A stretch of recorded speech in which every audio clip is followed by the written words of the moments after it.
Bahasa Indonesia Ragam Ilmiah. Bahasa Indonesia Ragam Ilmiah merupakan salah satu bahasa yang digunakan untuk memaparkan faktor, konsep, prinsip, teori, atau gabungan dari keempatnya. Bahasa Indonesia diharapkan menjadi media efektif untuk komunikasi ilmiah, baik secara tertulis maupun secara lisan. Ragam bahasa ilmiah lisan dan tulis. Ragam bahasa lisan adalah bahasa yang diajarkan oleh pemakai bahasa. Kita dapat menemukan ragam lisan yang standar dan juga non-standar. Ragam lisan yang standar, misalnya pada saat orang berpidato atau menerima sambutan, situasi perkuliahan, atau juga ceramah. Dan ragam lisan yang non-standar, misalnya dalam percakapan antara teman di pasar atau dalam kesempatan informal lainnya. Selanjutnya, ragam bahasa tulis. Ragam bahasa tulis adalah bahasa yang dihasilkan dengan huruf sebagai unsur dasarnya.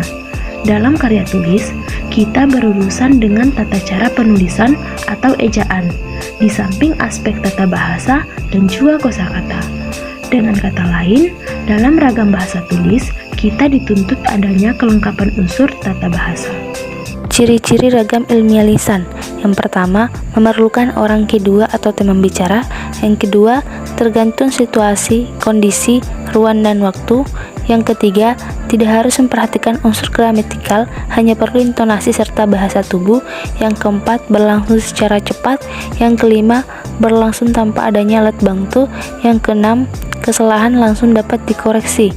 Dan yang ketujuh, dapat dibantu dengan gerak tubuh dan mimik wajah, serta intonasi. Contoh dari ragam lisan yaitu, saya sudah membaca buku itu. Ciri-ciri ragam ilmiah tulis. Yang pertama, tidak memerlukan orang kedua ataupun teman bicara. Yang kedua, tidak tergantung pada kondisi, situasi, ruang, serta waktu. Yang ketiga, harus memperhatikan unsur gramatikal. Yang keempat, berlangsung secara lambat. Yang kelima, selalu memakai alat bantu. Yang keenam, kesalahan tidak dapat langsung dikoreksi. Yang ketujuh, tidak dapat dibantu dengan gerak tubuh dan mimik wajah, hanya dibantu dengan tanda baca.